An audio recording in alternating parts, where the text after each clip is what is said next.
In this video, we're going to talk about form, and we're going to cover the standard definition of form, as well as our general recommendations for how you can incorporate proper form, not just into your training sessions, but also into your daily life for faster results. When you pay attention to your form, you're focusing, engaging, and putting in the effort.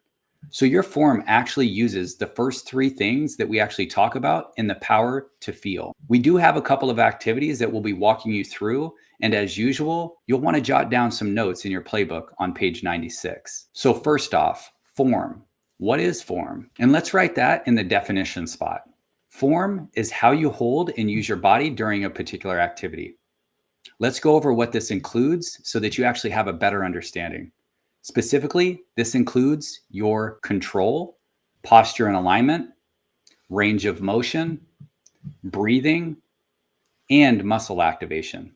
And we'll talk a lot more about this later in each area of dynamics, strength training, and stretching. But right now, we're going to focus mostly on the posture side of things, and we'll actually give you some quick examples so this really lands for you. So now look at the right side of your playbook where you see the posture checklist. Here are the things that you actually want to be aware of so that you are actually supporting your body and movement. In terms of posture and alignment, you want to keep your chin up, your eyes direct, your shoulders back, and slightly bend your limbs at the elbows or knees.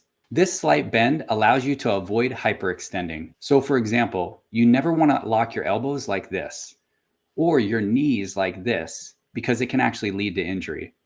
It might seem like you're controlling things when you actually lock them up like this, but you're actually taking a risk because that places extreme tension on your joints. And the last item on this posture checklist is to tighten your core. This is, in my opinion, the most important, and a lot of people wonder how I've maintained my abs like this for decades. It's because I'm engaging my core so frequently when I actually do other things. And when I was younger, I actually started learning to flex these muscles and just hold them, which in turn has supported the safety in doing many activities that might have otherwise placed pressure on the lower back and resulted in injury. And because I activate my core pretty much the whole time that I'm training, warming up, running, and lifting, my ab workout much of the time is already built in. And you'll notice later that we don't actually include extended ab workouts because they're unnecessary when you actually train the way that we do. So let's talk about a quick little assignment that I want you to start doing. From now on, every time that you have an opportunity to look at yourself in front of the mirror, I want you to take a moment and run through this posture checklist. You're going to make sure that your chin is up. You're going to look yourself directly in your eyes and keep that calm, steady gaze, just seeing yourself. No judgment, no criticism, just acknowledging and respecting the champion in the mirror, the person who is actually showing up and honoring their standard of excellence. You're going to check and make sure that your shoulders are back. You're going to slightly bend in your knees, also your arms at the elbows. And then you're going to tighten your core. And after you do that, I want you to practice holding your flex for 5 seconds. And after those 5 seconds, you will actually continue to go about your day. You'll go to work. You'll spend time with your family or friends. You'll go grocery shopping and do all of the stuff that you've got to do. While you're out there living your life, your goal is to continue doing those things on the posture checklist. The more consistently that you actually do the posture checklist,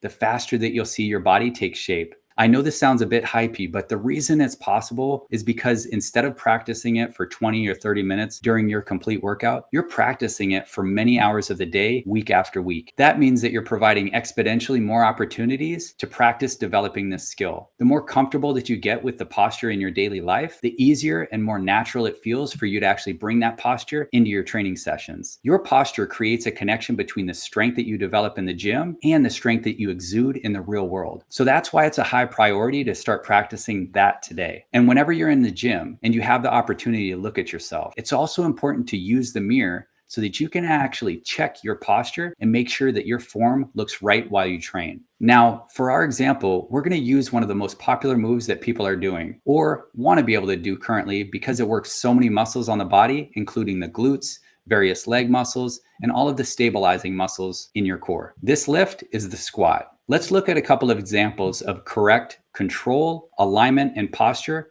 when it comes to doing a squat. Proper form is generally considered to be that you actually have your legs wider than your shoulders width apart, and you hold the bar just below your neck on your traps, which are the top of your back muscles here, and you're standing centered in the middle of the bar so that the weight is equally balanced on either side. Now notice that my chin is up, my eyes are forward, and my shoulders are back. And I always have that slight bend in my limbs. And yes, a tight core.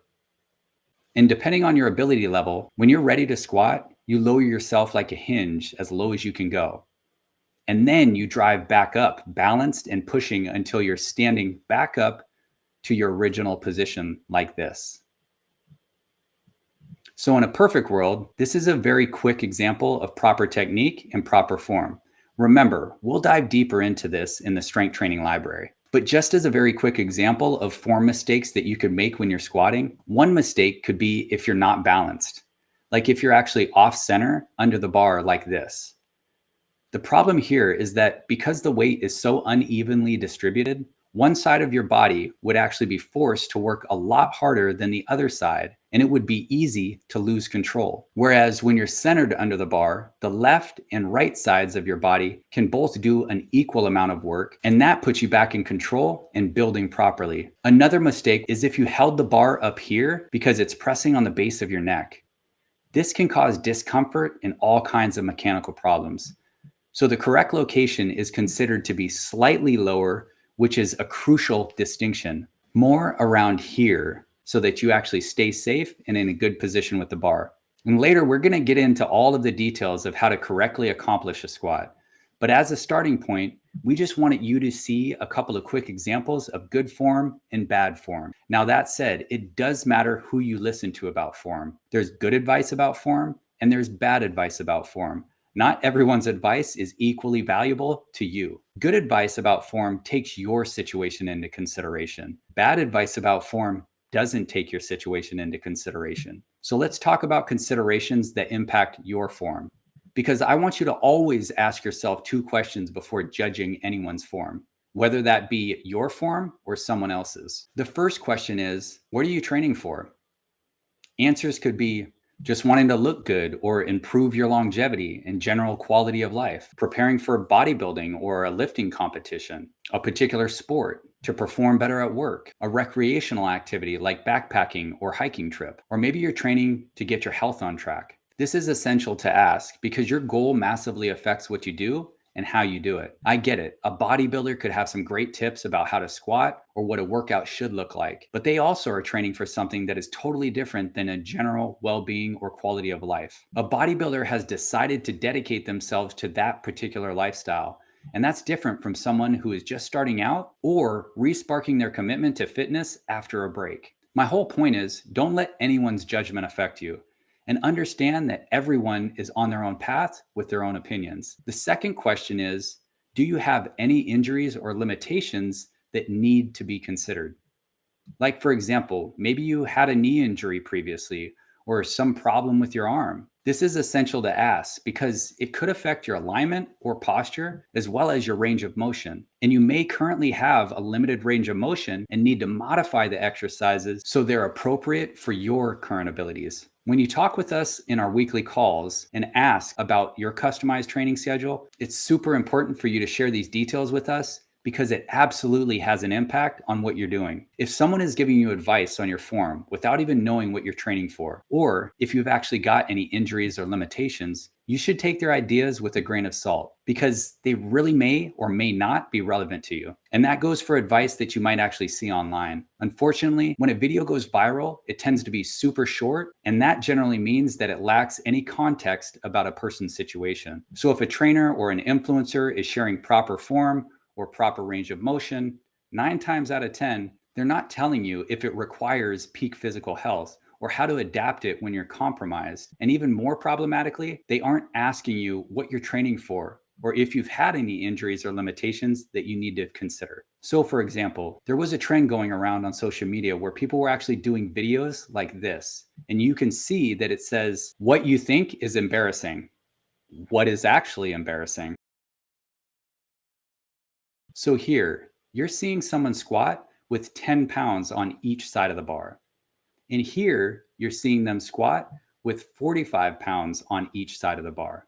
If you're focused on weight, you might think that it's embarrassing to lift just 10 pounds on each side instead of 45 pounds on each side. But if you're focused on range of motion, you should be prouder of squatting deep like this with just 10 pounds. And you should be embarrassed of squatting shallow like this with 45 pounds on each side of the bar.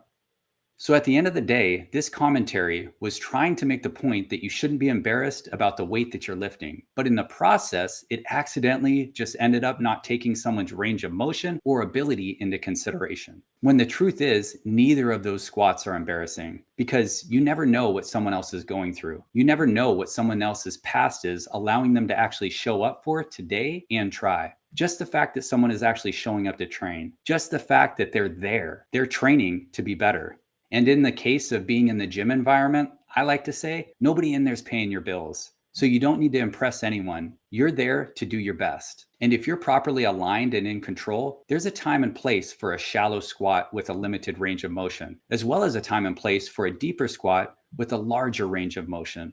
You should never be embarrassed about how much weight you're lifting, and you should also never be embarrassed about your abilities or range of motion. Basically, you just shouldn't be embarrassed, period, because you're showing up for you. You're bringing your standard of excellence, so that's already progress. Any activity that you're doing is valid as long as you're staying in control with correct alignment and maximizing your range of motion as much as possible. Because the reality is that depending on your skill level, mobility, and physical limitations, it may be necessary for you to actually make adjustments and adaptations to your form so that you actually have the opportunities to develop that neuromuscular coordination and confidence, as well as the joint strength and flexibility with your ligaments to allow you to actually build up gradually and eventually do what is considered to be proper form. You will make gains faster and more safely when you actually do moves controlled and correctly, like we talked about in the degrees of effort and pain. So it's okay to start with lighter weights and smaller moves that have a more limited range of motion. You should never push yourself too far